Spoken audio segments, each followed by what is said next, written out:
Okay, well, hello everyone. Thank you so much for joining us for this Exchange webinar. My name's Jen Littleton-Smith. I'm a Senior Lecturer in Education at Cardiff Metropolitan University, and I'm also going to be chairing this session. Just to kind of clarify the kind of structure of the session, after a couple of minutes, Ed's going to start presenting our topic to us, and then there will be time for some questions and answers later on. If you do have any questions during the presentation, please do save them to the end. But if you have any general comments or discussion points you'd like to share, there is also the chat box available that you can just type them in as and when they occur to you. So I'd like to introduce Ed Janes to you all. I've known Ed for quite some years now. Absolutely fantastic researcher, extremely dedicated to improving the lives of young carers and the support that they are offered. Ed completed his PhD in 2022 within the Cascade Research Centre, which, if you're not familiar with it already, also hosts Exchange and is the Children's Social Care Research and Development Centre at Cardiff University. Ed's PhD focused on a strengths-based approach to understanding the experiences and best kinds of support available to young carers. He's since focused primarily on improving the mental health and support services, winning an ESRC postdoc fellowship following his PhD to help further his important research. He's currently working on the Wales Adoption Cohort Study, investigating adoptive parent early experiences. And he's also a thoroughly nice bloke, so you're in for a treat today with this presentation. So I'll hand it over to you, Ed. Thank you. Perfect. Thank you, Jen. Okay, so Jen's already introduced me, which is fantastic. So I won't kind of go too much into that side of things, but as Jen has said, I'm currently in psychology, working in the area of adoption, but I have a background in young carers research in Cascade, where my PhD was based. But it's very much kind of thinking about young carers as a larger, more diverse population, which we're going to get into. So this is part of Exchange's series on informal care. So we have seminars and podcasts on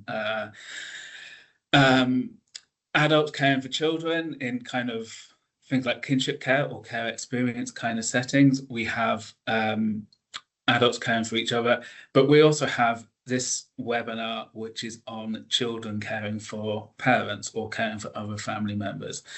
And when I say that, this is young carers, so providing care for a family member because of an illness or disability within the family. So just in terms of the aims for this presentation then, so this presentation is based on a paper that I'm writing at the minute. It's probably going to be the last paper from my PhD, and I've published 3 or 4 papers so far, which kind of pick up on different parts of the research.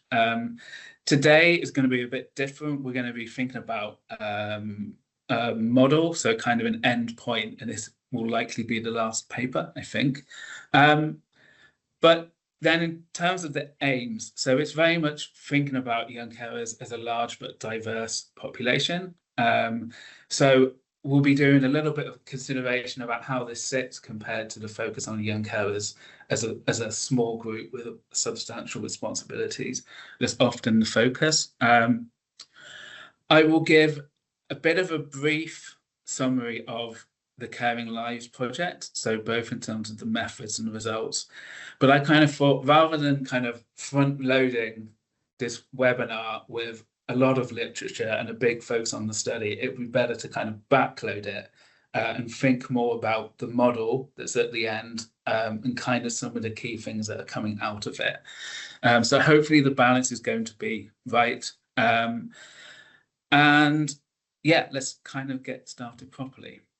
So when we think about young carers, the vast majority of research has focused on them as children and young people who have substantial caring roles.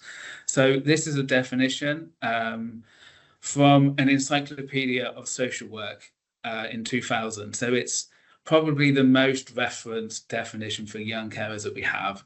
And it is that they care, or they provide care, assistance or support for another family member and carry out, often on a regular basis, significant or substantial caring tasks and assume a level of responsibility that would usually be associated with an adult.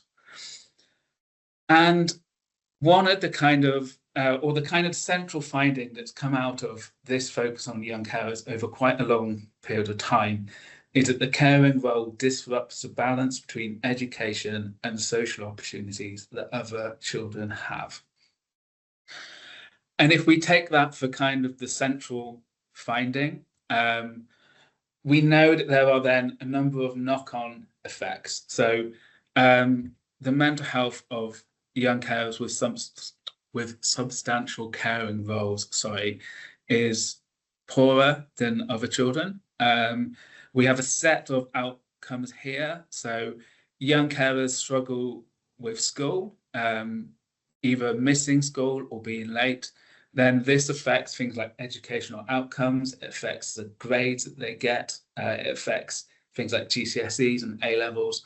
And then from there, it can also be difficult in terms of aspirations. So we know that they're less likely to go to college or to get what we'd see as being a good job. And that's partly because of their educational outcomes, but it's also because they have other things going on in their lives that affect whether they go to university, for example, or whether or what kind of job they go into. Okay. There's also a key challenge of stigma. So we know that there's stigma around disability in terms of the people that they care for, and there's also stigma around the caring role itself. And because of that, many families, many young carers are reluctant to come forward. They're reluctant to seek help, and they just want to remain as private as possible. There is as well a focus on the benefits, and this has largely come out in two ways. One is that young carers are satisfied, so they have a high level of satisfaction from providing support to the family member. And the other is kind of a small set of benefits, which we call kind of psychosocial. So it's things like maturity, it's things like independence, communication skills, the things that we think are really important for children to develop as they get older. So, you know, these are important skills, but it is quite a small part of the impacts that are often associated with being a young carer are around these kind of benefits compared to a focus on kind of the negatives, basically.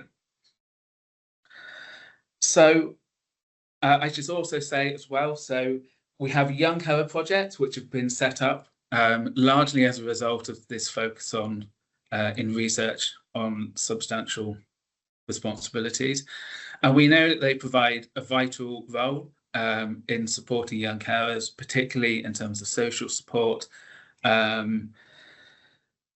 advice, guidance as well.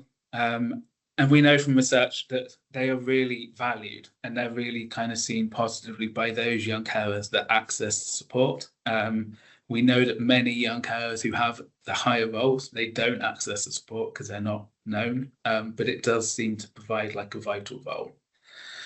So what I want to do now is to just give a bit of background on why I think it's important that we approach young carers as a larger group. And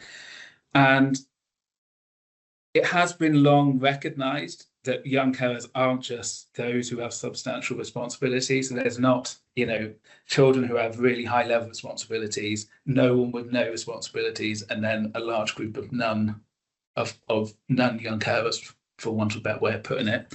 We know that they exist. It's just that research has really only been only wanted to focus on the kind of substantial end. There is a good reason for this. If we think that they are those that are most in need of support, it makes sense to focus on that group. But we also know that that focus is also because it's really hard to find other young carers. So young carer projects give great access. So young carer projects act as kind of gatekeepers, and they really enable research with that group. if we want to research the wider population, it's just extremely difficult to do, right? But there is an increase in focus on it. There's increasing concern that if we only look at one part of the group, the things we find out are not representative. And there's kind of an increase in focus on trying to kind of rectify this, I guess. So this definition is from my work, and it's slightly different. So it's children who provide care, assistance, and support to another family member or members due to an illness or disability that can include mental health or substance misuse, okay? And then they assume a level of responsibility rather than substantial, but a level of responsibility which may, depending on the support that is in place, both within and from outside the family, have an impact on their lives. So we know from large-scale quantitative studies, which are increasingly asking one or two young carer questions, that prevalence when we look at the wider population is much higher. So studies of substantial caring roles estimate prevalence. It varies a lot, but typically it's around 2 to 8%.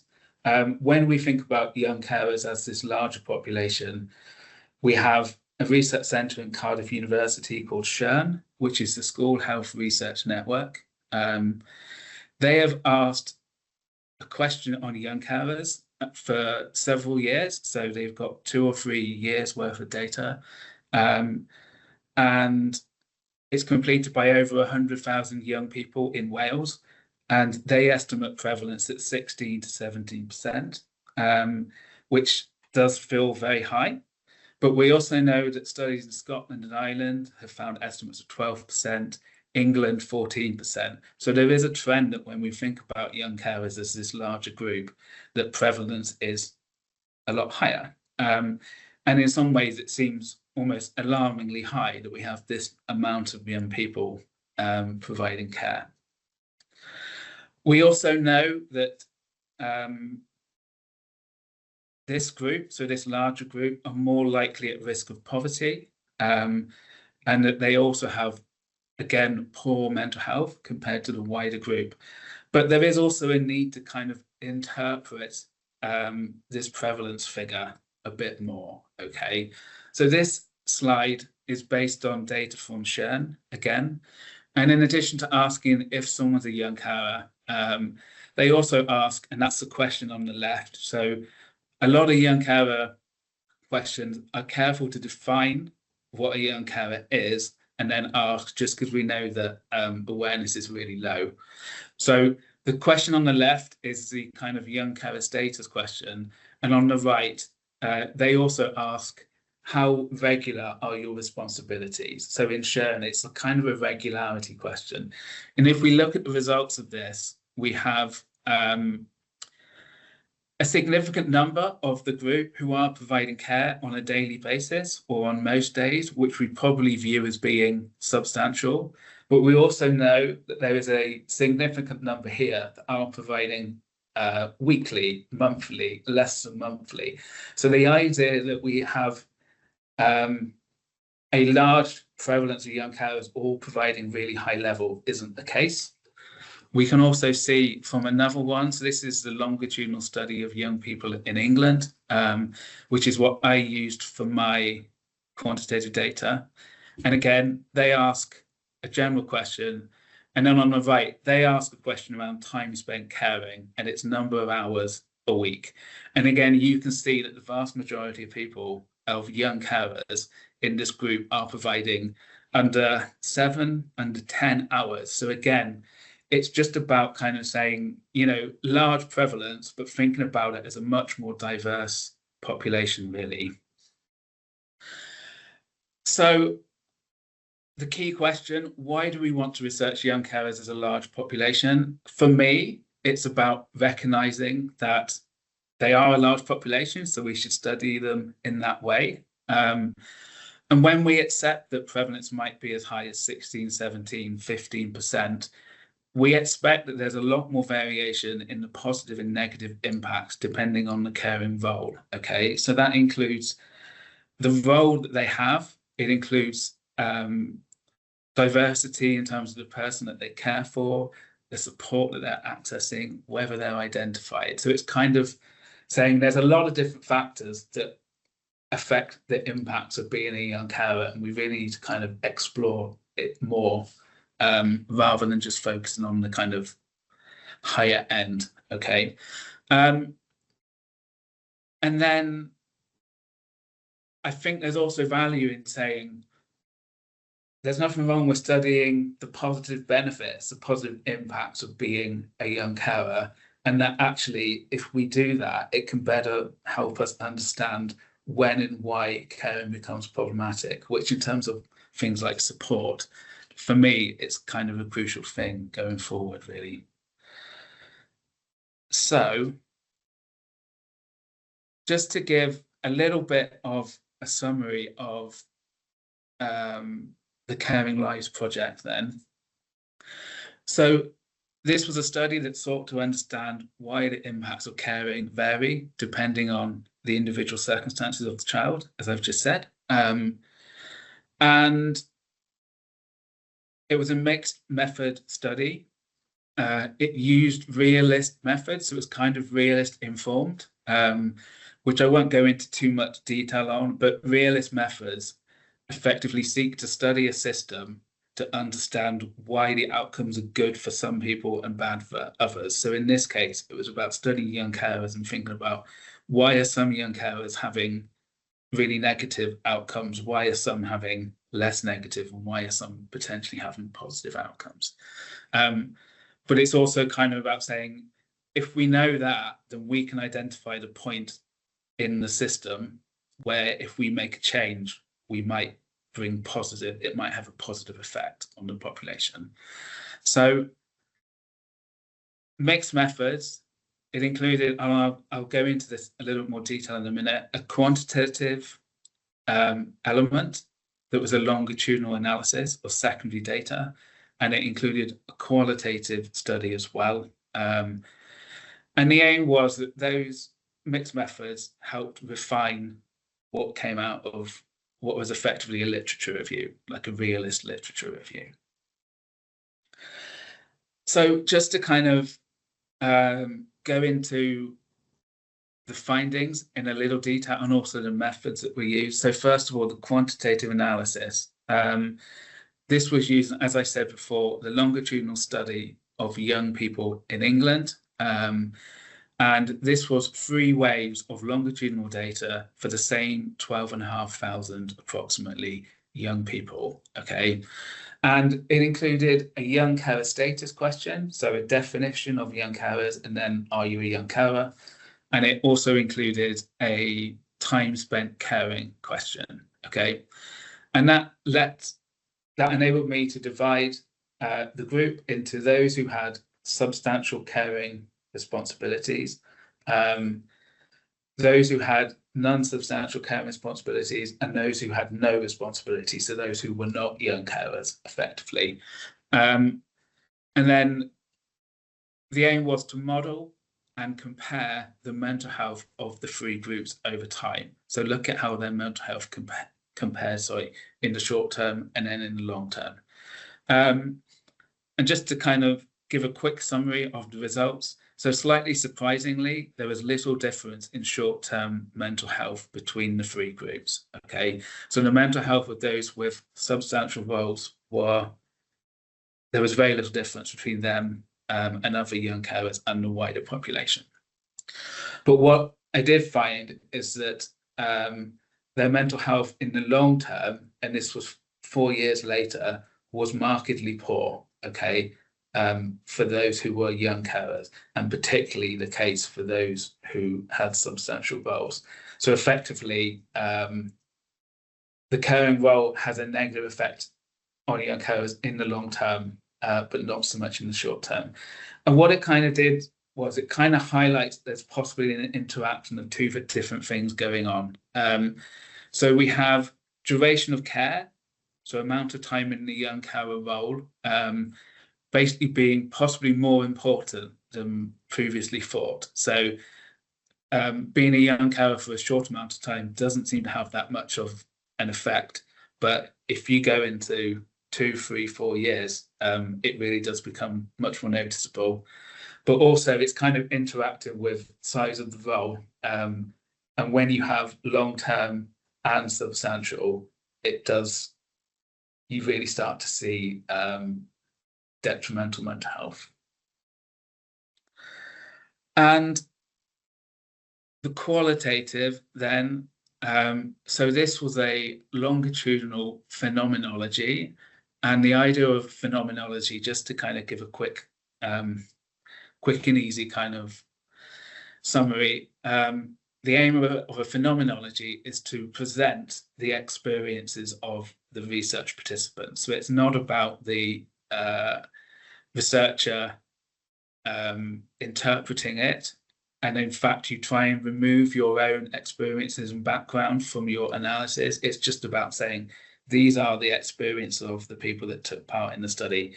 And in this case, it was an investigation of the caring role that looked at the role that they had, the support that they were accessing, how those two things combined to kind of create a caring identity, which could be positive or negative, and also impacts as well. And this was a semi-structured, or this used semi-structured activity-based interviews with young carers, and it was longitudinal, so 3 interviews with each young carer over time, where the aim was to look at how and why mental health changed in the context of what was happening in their lives throughout that year. There's one more key thing to mention in terms of the methods for this. So whereas most studies have recruited young carers through young carer projects, the aim was very much to try and identify and then recruit young carers through schools. So I went out to quite a lot of schools across South Wales, doing assembly, about the project, explaining what young carers are for anyone that didn't know, talking a bit about what the project would involve, and trying to recruit pupils who were not necessarily known. And it was successful in the sense of finding enough, but it was also massively kind of time consuming and impractical is what I kind of found. So eventually it was expanded to include projects as well, and I had a mixed sample, some who were recruited through schools and were pretty much unidentified and not accessing support, and some who were recruited through young carer projects who were obviously accessing support, at least through those projects. So in terms of the findings that came out of it, and I'll get into this more in a minute, but it reinforced the findings of past research that substantial caring roles can affect mental health, and particularly for those with problematic roles. And when I say problematic, I mean excessive responsibilities, particularly nighttime care, medical responsibilities that can include giving injections, also personal care, like toileting a family member, physical support when children are quite young can be difficult as well, so there's kind of risk of injuries. So this group, these people that had problematic roles, there were kind of particularly difficult kind of impacts coming out, basically. But as well as that, I also found that there was a large group who have not really been involved in research before, and they reported pretty much having quite manageable responsibilities, and that they felt largely in control of. So they felt that they could balance them alongside school, and balance them alongside social opportunities, and that, yeah, so they were in control of their caring role, whereas the young carers that you see who have more substantial roles, the control that they have is kind of threatened by the amount of caring or what's going on in the wider family. So just to kind of then really focus on the model that came out as this work, all right? So I'm going to present a model that has 3 groups. I'll introduce it part by part, bit by bit. But it's kind of about saying what the model looks at is the interaction between time spent caring, duration of caring role, and also type of responsibilities. And there's other things as well, but those are the things that are, those are the kind of factors that are coming up again and again. But they interact. So it's possible to have a, it's possible to be spending a large amount of time caring, but doing responsibilities that we wouldn't see as inappropriate for a child. On the reverse side, it's possible to be spending a really small amount of caring time a week, but all of it is really doing things that we don't think are appropriate for a child. And then you've got everything in between. So it's kind of just looking how these things go together. So first of all, we have the middle group. So children and young people who have substantial caring responsibilities. As I've mentioned, traditionally supported by Young Carer Project, very much the young people that we see participating in other research. And so these are now children and young people who have significant time spent caring, and it is affecting the balance. It's affecting their wider life. And they are then accessing support, usually through Young Carer Projects. And those Young Carer Projects will be, first of all, assessing them to see whether they are actually young carers, to see if they are providing, I guess, a high enough level of care for them to become a member of the service. So it's often got not enough places. And most of the activities that those Young Carer Projects do are along the lines of social support, but there are also some who are also offering individualized services. So they are, for example, giving personal advice to individual young carers depending on what they're doing at home. Some are also providing things like little bits of equipment that will help make the person they care for's life easier. And it kind of indicates that there's a higher level of support going on in some of these areas. Then in terms of mainstream services, so by which I mean school and health authorities, GPs, doctors, this kind of thing, these groups are increasingly being expected to be supporting and also identifying young carers. But if we're starting to think about individualized services, there's obviously a key role that those groups can be doing. So, for example, schools can be offering different support for young carers depending on if they're struggling to get in on time because they're caring at home, or if they're struggling with homework. So that's kind of the first group. Within that, we've got this kind of group who have real responsibilities that we question as being suitable for children to do. And as I said before, this is things like giving injections and medical kind of support.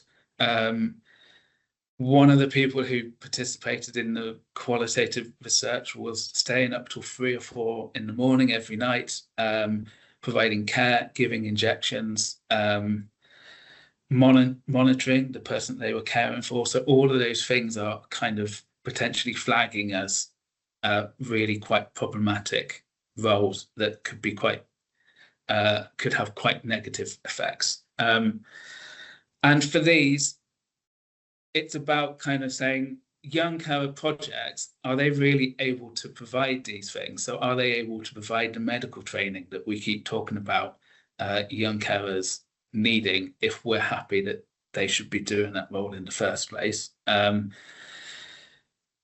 they able to provide support for the care receiver? Are they able to provide support within the family when the relationship between the young carer and the person they care for isn't maybe what it should be as well? And there's no evidence that they are able to provide these services. So then it becomes a question of this small group who have needs beyond what a Young Carer project can offer. How are we supporting them? And if we're not supporting them, how should we be supporting them? So that's kind of the second group. And then last of all, on the outer edge, we've got this group who have manageable responsibilities.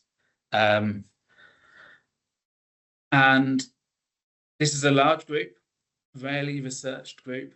But as I said before, this is a group that's able to largely balance the role that they have. That doesn't mean they will always be able to balance the role. We know that caring responsibilities often increase as young carers get older.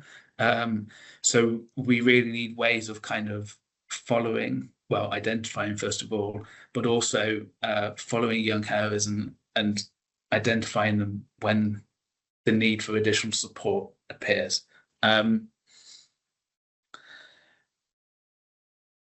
Many of these are unidentified. Almost all of them are not accessing support in the sense of formal support. So they're not accessing Young Carer projects. Almost all of them then are dependent on support within the family, possibly from friends or from the community. And there's a question of whether that's fine. So if you have a small amount of responsibility as a child that you feel able to balance, is that fine? And we'll kind of get into some of these questions in a minute. But the one exception I would kind of say is all young carers need information about the illness that they're helping someone with and how they can be supporting that person best. Okay, if we don't provide that information, they often are nervous, they're worried, they have anxiety about whether they're doing things kind of correctly. So even if we assume that manageable responsibilities are fine, how are we providing that information? What is the role of health services, GPs, doctors in supporting young carers who are often doing things blindly sometimes? So that's kind of like a little bit of an exception to this manageable responsibility role, because we know that some of them are struggling with how to provide care without guidance and support. So that is the model.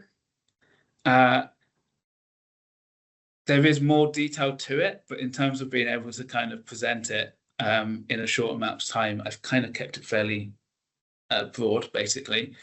But for me, then, I thought the thing that would be useful to do now is just to kind of talk through some kind of key questions. And what I would encourage you to do is, if you have comments on the key questions, post them in the chat, okay? And then while you're doing that, if you have actual questions for the end, there's the Q&A, so just a reminder for that. But if you've got like comments about these questions specifically, put them in the chat. But yeah, there's 3 questions then. So first of all, if we know that prevalence in Wales is 16 or 17%, is it even possible to remove the caring role? Okay. We know from the wider set of webinars that are going on at the minute. So last week I went to the one on civic debt around carers as a whole, and the fact that we have a huge number of people in the UK providing care for family members and very few accessing support. Is it fine when it's a child, basically? Children have rights. We know that a child who is late to school because they're caring or not able to kind of spend studying, we know that there's a right to education. We know that children have a right to social opportunities. So how do we balance the rights that children have with the effects of the caring role? And then specifically in terms of the manageable responsibilities part, if the role is manageable and children and young people want to be doing it, so far it's been largely the view, well, if they really want to do it and it's not problematic, that's fine. But is it fine? For me, if we really can't remove the role, it's certainly about putting support in place. So having support in schools, having support in project, having support in health services. But there is kind of a second question here. How do we support those then who are determined to provide responsibilities, even when we know that they're inappropriate and when we know that it's likely having a negative effect? And that also gets us into the topic of choice. So a lot of young carers talk about wanting to do it. They talk about choosing to do it, but is it a genuine choice when there's not alternative support for the person, for the family in place? Okay. And then the last of these questions, and it's a big one. So how do we identify and support a group, young carers, if they're determined not to be identified? So there are increasing expectations on mainstream services, so schools and health services, to be identifying young carers and to be supporting young carers. That's coming from government in Wales and the UK. And that would seem a positive, but at the same time, there isn't really much guidance on what that support looks like, or what that identification and what that support looks like. And is that kind of, with it being such a difficult challenge for them to do, can we really expect it without giving them kind of support on how to do so? We know that there are pockets, individual schools, individual health services that are developing ways to do it that seems to be working, but it's also about kind of sharing the good practice.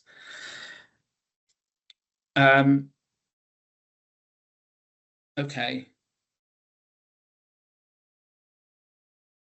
So the last thing I kind of wanted to think about a little bit is next steps to researching this large population. Okay. For me, there is a real need to continue to research the larger population.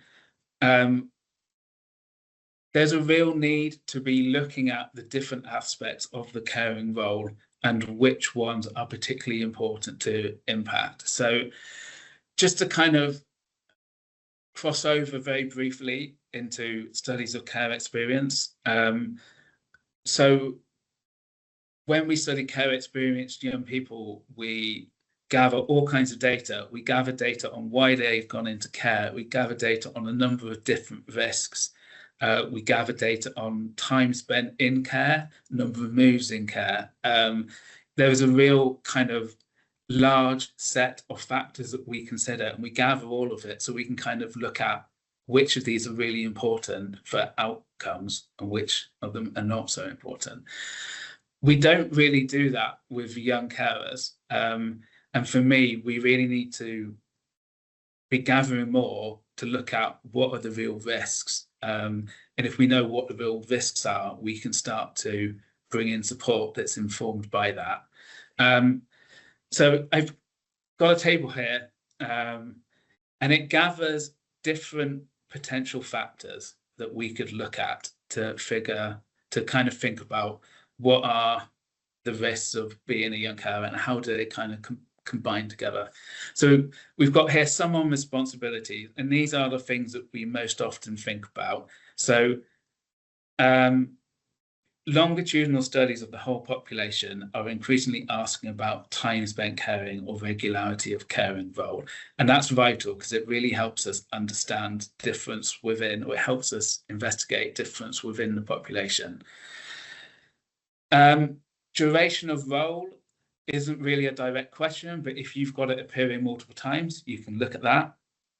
But then responsibility type, this is something that studies of young carer projects often do, but there's very little data. from things like Shern. And if we want to be studying them together, we really need to have that kind of question included.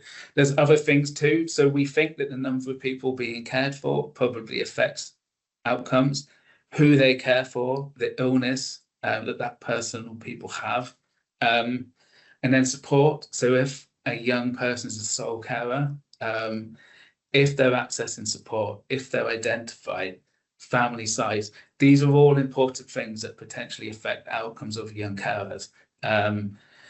But qualitative research is really difficult with this wider population because they're marginalized and hard to find. And it's difficult to really do that work, or at least it's difficult to get a decent number, as I found.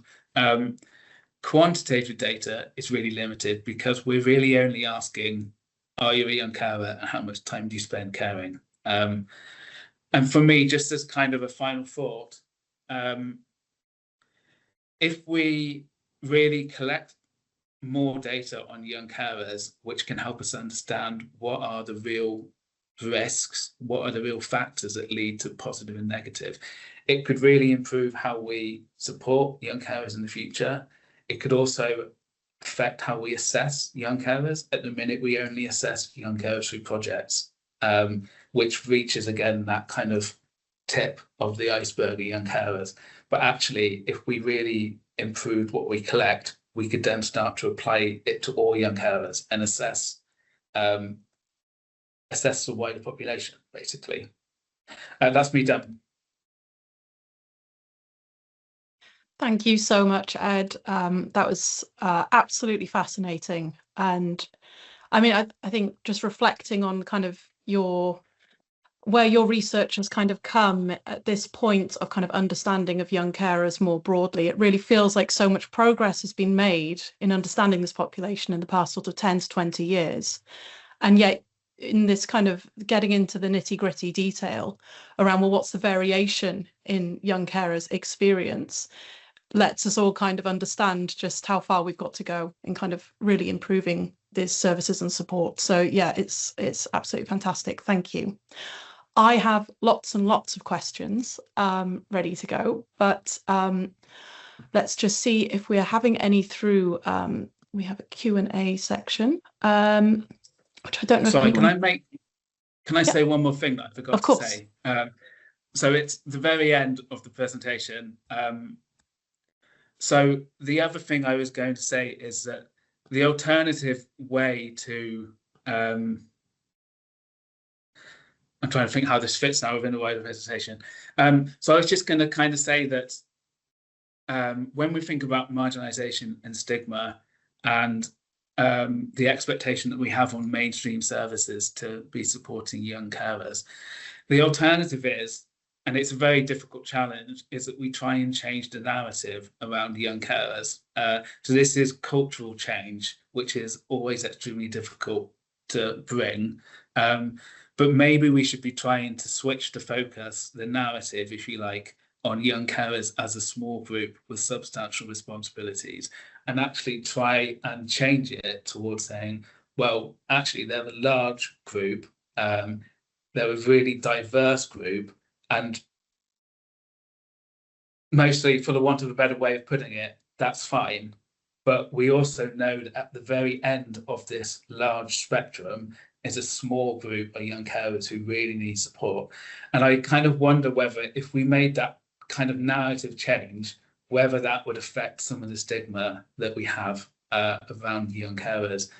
And almost that would provide like the starting point for then saying, well, there's a group here within this population that we really need to be identifying and supporting. Yeah, sorry. No, that's a fantastic point to end on. Thank you. I just have a few questions popping up in the Q&A chat. Can I just ask if anyone would like to speak their question to Ed? Could you please just use the raise hand option? You can find just above the sort of gallery view of everyone, and I shall try to get people in order. We'll start off with some questions that have come through in the Q&A chat. So starting off with Nina's question, points out the very informative presentation. And she asks, to what extent are young people having to fill in gaps in adult health and social care? And therefore, should we be addressing this first, if so? Yeah, so I think so this is a massive issue around carers as a whole, but in particular, if we start to think about children's rights and how the impacts of caring fit alongside children's rights, it is a huge issue around young carers. I would say that we certainly need, if we think about this large population, there is a group who are doing, for example, giving injections, providing toileting, personal care, staying up really late, providing 50 hours of caring a week, where there are real, who are really doing responsibilities that should be met elsewhere, really. I think there is an issue because, as I said in the presentation, there is, we have young carers who are really determined it should be them who are doing some of these roles. But when we know that the role is really problematic and potentially going to have quite significant effects on their future life, at what point should we be saying, no, this really isn't appropriate for you to be doing? And it's not about removing, we have all the stigma around young carers being removed from the home. It's not about that. It's about having support put in place for the care receiver that potentially removes the whole role, but more likely just removes parts of the role that we know are not appropriate. Thank you, Ed. Nina, I'm going to save your other question for in just a moment. I want to move to Harriet's question, please. Have you been able to separate the impacts of factors that led to caring? So, for example, loss or absence of another parent or the threat of a remaining parent dying from the actions of caring themselves? And I think what Harriet's getting to there a little bit is a question I had as well around, you know, how you mentioned that young people who engaged in short-term care versus long-term care had different sort of mental health impacts. And I wondered the extent then to which that was related to the nature of the care needs that they were having to provide, and how that, you know, might be different depending on whether it was short or long-term care. So, for example, short-term serious illness versus long-term addiction or substance misuse problems. So to take the first half of that, it's not possible. So in terms of the quantitative data, quantitative analysis research for young carers, there isn't really the data available that lets us do that. When we use qualitative research, that is far more trying to look at not just are there difference in outcomes, but why might they be. It does enable us to look at that a lot more. So we know that from my research, I interviewed young carers who were not only the sole carer, but the only person living with the person that they were looking after. So they were a family of two. And we know that obviously, without formal support, that really puts all of the responsibility on the child. Single parent families, it's widely considered in like research how if you've only got one adult in a family, and if that person is also the person receiving care, that's going to have quite a big effect. For me, I would say things like nighttime care can be really problematic. It's not something that we really think about too much. But if you've got a child who's staying up till 3 or 4 o'clock every morning, at best monitoring a parent who has diabetes and at sometimes trying to administer injections and then trying to go to school the next day, you know, we know that that's going to be like really problematic. There is a little bit of things I found in my work as well around support. So that same child was informally identified by a diabetic nurse who ensured that they had proper equipment installed and also trained the child in how to use it. So it removed the injection side, switched to equipment that meant both the parent and the child can sleep through the night. So we know that it's kind of a one-off instance in my work, but we know that when health professionals really take an interest and really want to make a difference, that it can have like really quite a positive effect as well. So there's definite things that we know has an effect, but because there's not really much quant available on it, so it's more about being able to look at individual examples. But what I would say is it does give us things. So I know that it would be really interesting, for example, to, I think it would be really interesting to try and develop an intervention where health professionals are taking a much more direct role in the lives of young carers, and see whether putting support in place, putting equipment in place, potentially putting formal help in place as well, whether that would have an effect. So I can't remember the second part of the question, sorry. The second part was me just asking around, well, in terms of whether the mental health impact could be differentiated across the nature of the parent or sibling illness. So, for example, are we going to see long-term effects on mental health to be more likely where that parent maybe has a mental health condition versus a physical condition? That is not, so that would be really interesting to look at. It's not something that I've done. One of the kind of things I'm interested in doing in future is developing working with Shan, who is based in Cardiff University, to improve the data we collect on the young carer role, which could include the type of responsibilities, but also potentially looking at doing a data linkage study that would include data, NHS data on illnesses, disabilities of the person being cared for, and that would enable us then to look at the caring role, the details of the care receiver as well, and see how that affects mental health. But it's not something that I've done, and there's kind of qualitative research that kind of picks up on it, but there isn't really an awful lot of evidence so far. Fantastic. Okay, so something for the future, hopefully. I just want to move us on now to a couple of questions that we've had around that kind of diversity within young carers' lives and how it impacts their caring role and their own kind of experience. So starting with Erin's question, has any research been undertaken surrounding young carers who have their own illness or disability? And she's thinking particularly about individuals who might be neurodiverse, for example. So we know that young carers are more likely to have their own kind of illnesses and disabilities, potentially as a result of caring, but there is some work that's been done that has looked at neurodiversity within young carers. I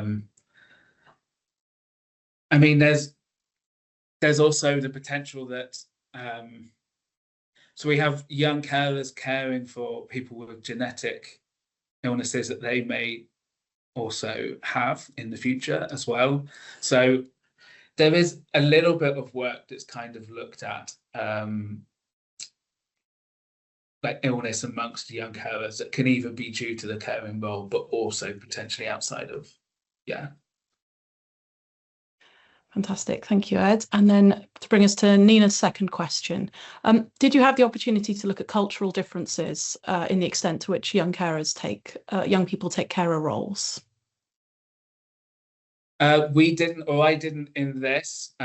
We do know, so there has been research done before around caring roles in different countries. So in particular, there is a very different culture of caring in, for example, parts of Africa where there's been quite a lot of research done. So around children, not just caring for people in their family, but also caring in the community, caring for elders. So in the UK, it is more around familial duty. So the feeling that you should be providing care for someone in your immediate family. But it's quite likely that when we have people living in the UK who have a different culture, the caring role would be quite different in those families. One of the things I did find in my work is that in terms of ethnicity, young carer prevalence is greater amongst ethnic minorities, as well as around gender as well. Building from that, I just want to bring in Connor's comment from the general chat. Not a question, but something you might like to comment on. So Connor suggests that it's important to make a distinction between young carers who don't want to be identified themselves and the young carers whose parents, guardians or families don't want to be identified because maybe they want to keep things within the family because of shame or privacy. Or perhaps I would also say there may be some there where it's just a kind of cultural notion of familial responsibility just kind of prohibits that, not prohibits, but kind of suggests that caring is viewed in a different way and therefore it might not be identified as a particular need. Do you also feel it would be useful to make that distinction? And if so, is there any kind of differences in how we might want to approach or, support young people in those positions? Yeah, so I would agree 100%. So we know that the fear of intervention largely comes from the family. There are certainly some young carers as well who do not like the role that they have. So one of the young people involved in the work I did had a deeply negative caring identity. So it wasn't just that he didn't have an identity, it was that he didn't like to be referred to as a young carer. He felt he was really different to everyone else. So there are definitely examples of that where there's an awful lot of privacy within young carers themselves, but there is certainly a lot of it that comes from a family level. Thank you, Ed. I think we're going to have to call it there. Thank you so much, everyone, for your fantastic questions. Thank you very much to Ed for that very interesting presentation. As Sian has said in the chat, if you do have any questions that you haven't had the opportunity to ask, Ed would be happy to hear from you. And Sian will make sure that all of the questions make their way to Ed if they haven't been answered yet via email following the webinar. So to conclude today, it would be extremely useful for Exchange if you wouldn't mind just answering a very, very brief poll, just commenting on the webinar today.